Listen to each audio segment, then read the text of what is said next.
சிவராத்திரியை அடுத்து மாசி மாத அமாவாசை தினத்தன்று தமிழ்நாடு முழுவதும் அங்காள பரமேஸ்வரி கோவில்களில் மயான கொள்ளை திருவிழா கொண்டாடப்பட்டு வருகிறது.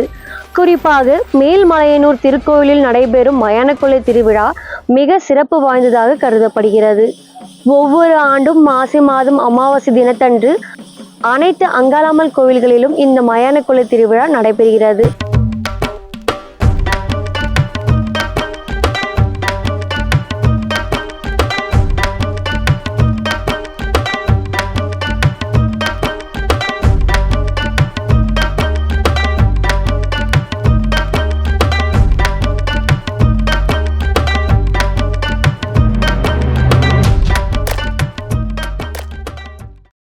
அம்பிகை பிரம்ம கபாலத்திற்காக சூறையிட்டதால் மாசி அமாவாசை அன்று மயானத்தில் சூறையிடும் நிகழ்ச்சி நடைபெறுகிறது. அன்றைய தினத்தில் அன்னை பேய் பிசாசுகளுக்கு உணவை சூறையிடுகிறாள் என்பது ஐதீகம். அதை உண்டால் தன் மக்களுக்கு எவ்வித தீங்கும் வரக்கூடாது என்பதற்காக சூறையிடப்படுகிறது. காட்டேரி, பாவாடை ராயன், காளி போன்று அம்மனின் ஆக்ரோஷமான வேடங்கள் அணிந்து ஆவேசமாக ஆடிக்கொண்டு மயானத்திற்கு சென்று பூஜைகள் நடத்துவார்கள்.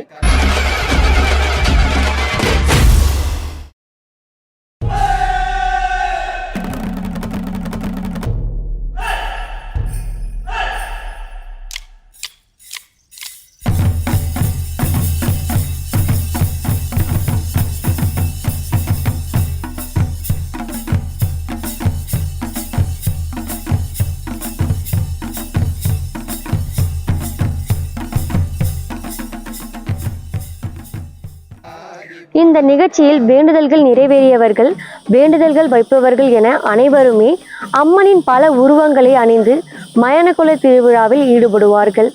பக்தர்கள் புடவை கட்டி முகத்தில் சிகப்பு வண்ணம், கருப்பு வண்ணம் பூசிக்கொண்டு நீண்ட தலைமுடியுடன் ஒப்பனை செய்திருப்பார்கள்.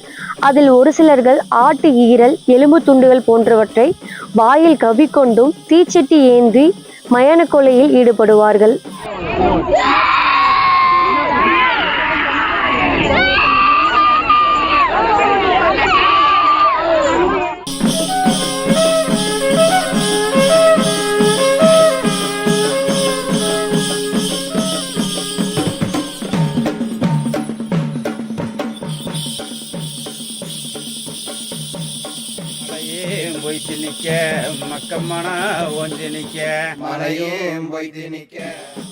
மயான கொள்ளையில் வானோக்கி சூறையிடப்படும் பொருட்களை கையில் ஏந்தி வீட்டிற்கும் விளைநிலங்களுக்கும் எடுத்து சென்றால் அனைத்து நன்மைகளும் நடக்கும் என்பது ஐதீகம் என்பதால் பொதுமக்கள் அதனை சண்டை போட்டுக்கொண்டு சூறையிட்டு வீடுகளுக்கு எடுத்து செல்வார்கள்.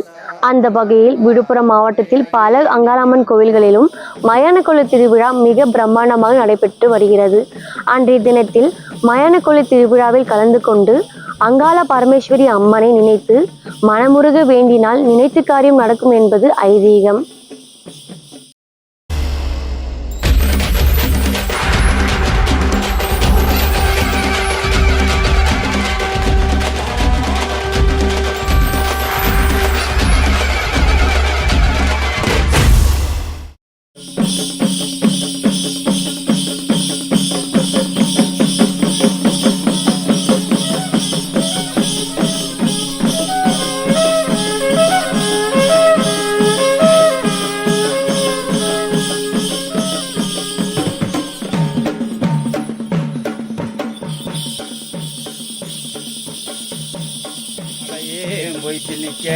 மக்கமான ஒஞ்சி நிக்க மலையும் பொய்த்து நிக்க மக்கமான ஒஞ்சி நிக்க காட்டு